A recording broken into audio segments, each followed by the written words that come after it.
All her life, a lonely old woman lived in a small village in northern Italy. As is customary in small towns and villages, everyone knows each other by name. Apart from her, there were only a few old people left in the village. They lived poor, but they didn't complain. They all had a household, someone had a vegetable garden, cattle, and many other village things. Our heroine spent all her time in the garden. Despite her age, she was very fond of digging in the ground. One day, while she was digging, her shovel came across something hard, and it was clearly not a stone, says the old lady. After digging up the find, she wouldn't believe her eyes. News of the find got all over the village and of course to relatives, who immediately remembered about their beloved grandmother.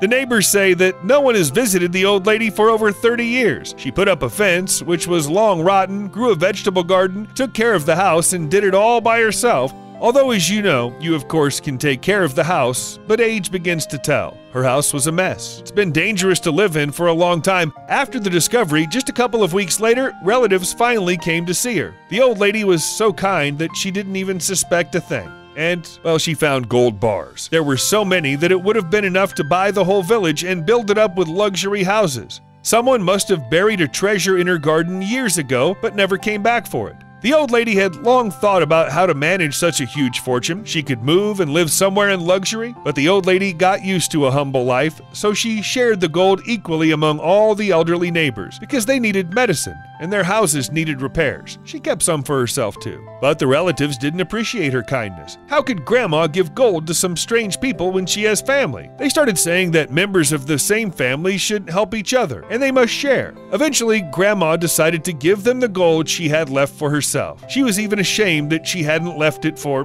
her family because she thought everyone had forgotten about her or had gone somewhere. The relatives insisted that Grandma needed to take away what she had given to the neighbors, but she didn't listen to them. I gave you my part, but people need money too. In the end, the disgruntled relatives did leave and the old lady was left alone. The next morning, she was woken up by a knock on the door. It turned out that the neighbors had come to her and told her that they had heard the quarrel and what had happened here. They shared with her the gold she had given them. Dear friends, never forget your old relatives, because we will all grow old like that eventually. Good luck, everybody, and goodbye.